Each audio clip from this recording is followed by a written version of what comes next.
Maranata, gente, tudo bem? Fale comigo. Vamos meditar um pouquinho na palavra de Deus, mas antes, é, se você tem dificuldade com fazer devocional bíblico, pega lá a Bíblia debaixo do braço, vai para o seu momento devocional e fica aquela coisa meio confusa, não sabe como, como desenvolver o seu devocional bíblico, esquenta a cabeça não. Aqui embaixo tem um link de como fazer devocional bíblico passo a passo, um curso que eu fiz que é para ajudar você, dentro da sua realidade. Então, se você não é convertido, se você é pastor, se você é discipulador, se você começou a fazer estudo teológico, esquenta a cabeça não.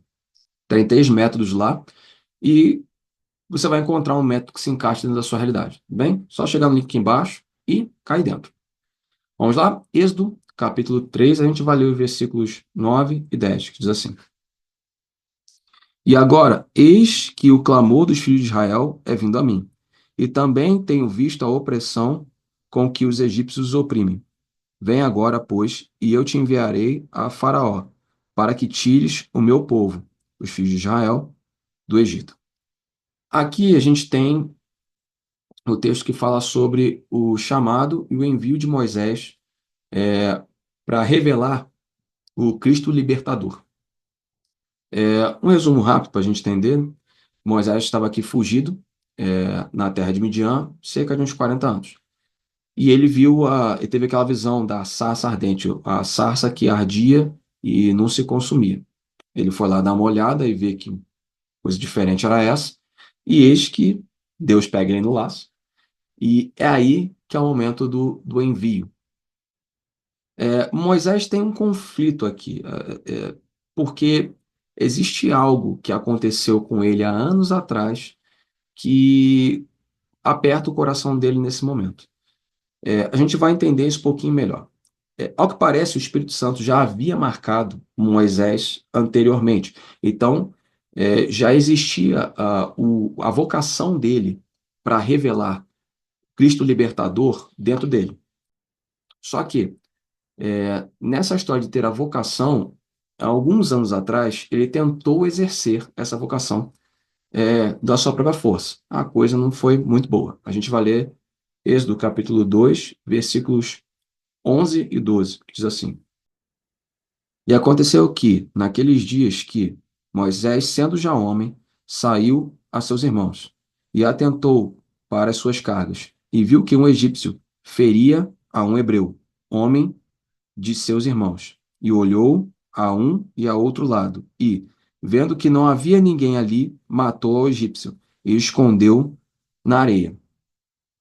Você vê, ele tentou exercer a sua vocação como revelador do Cristo libertador na sua própria força. Qual foi o resultado do exercício da vocação sem a unção e sem o envio, né? Sem a presença do Espírito Santo indo junto com ele e sem a liberação de Deus, sem o envio do Senhor para poder fazer a fuga. Ele teve que fugir e ficou 40 anos fugido, sumido na terra de Midian. Só depois desse tempo, de 40 anos, é que ele teve a visão da sarça ardente e foi aí que ele recebeu a vocação, a liberação do Espírito Santo, a unção do Espírito Santo e o envio da parte de Deus. E aí fica uma coisa muito interessante para a gente poder refletir.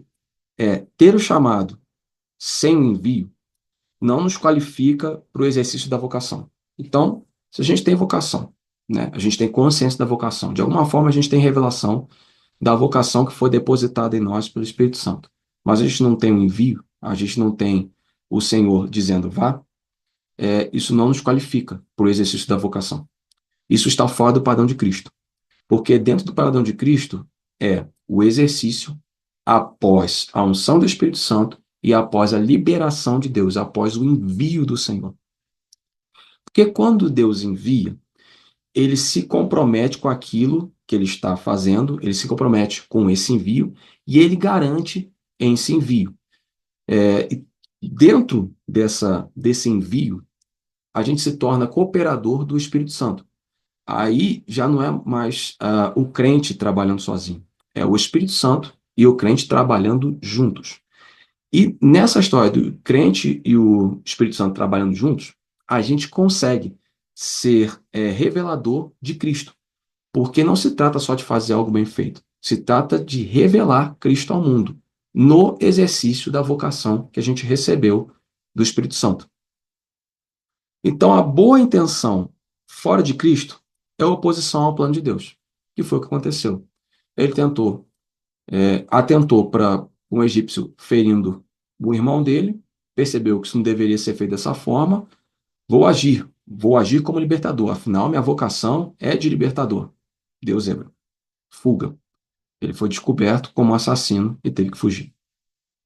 E é uma outra coisa que a gente precisa refletir, que o simples fato da gente enxergar que é algo que precisa corrigido não nos qualifica para corrigir. Precisava ser corrigido? Sim. Os egípcios oprimiam o povo de Israel? Sim. Então eles precisavam de um libertador? Sim. Isso é verdade. Mas sem o envio, não adianta fazer. Mesmo tendo a vocação, a coisa não funciona, porque Deus se compromete e garante quando Ele envia, não o nosso auto-envio. Isso é fora de Cristo. Isso está totalmente fora do padrão de Cristo. E aí a gente precisa refletir sobre algumas coisas.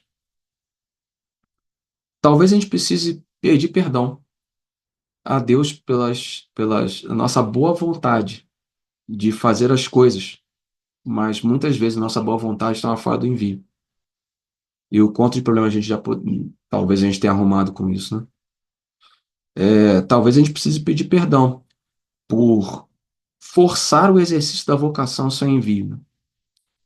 Será que na nossa comunidade de fé, a gente, tendo clareza da vocação, a gente tentou fazer a nossa vocação a goela abaixo, a gente tentou exercer essa vocação sem que Deus liberasse, a gente arrombou portas que o Senhor não abriu? Talvez a gente precise pedir perdão por não saber esperar o envio, né? Porque talvez a vocação arda no nosso coração, mas existe um processo que precisa acontecer, porque não se trata de algo bem feito, porque se Deus quisesse fazer algo bem feito, ele fazia sozinho.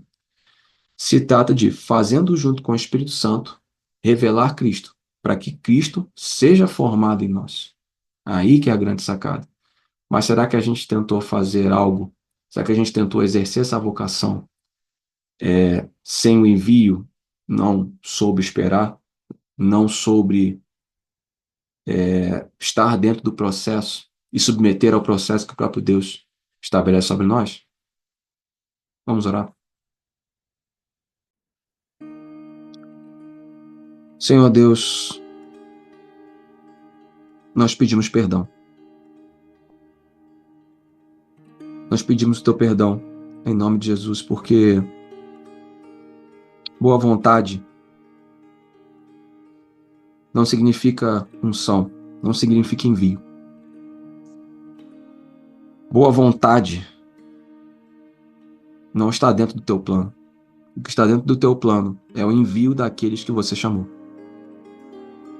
Nos perdoe por achar que a boa vontade é suficiente para o exercício da vocação. Nos perdoe por talvez termos forçado a vocação.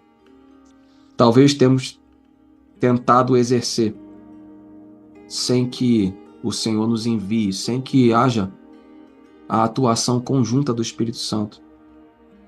E acabamos fazendo a vocação sozinho. Isso é cansativo, isso é perigoso. Isso não gera frutos.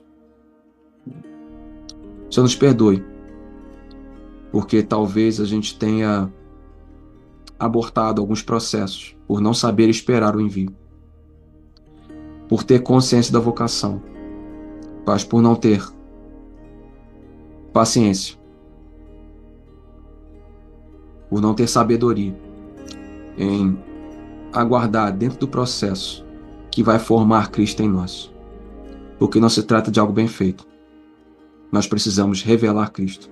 Nós precisamos revelar e conhecer Cristo no exercício da vocação, na cooperação com o Espírito Santo. Senhor, nos perdoe. Nos perdoe. Em nome do Senhor Jesus, em nome de Yeshua. Amém.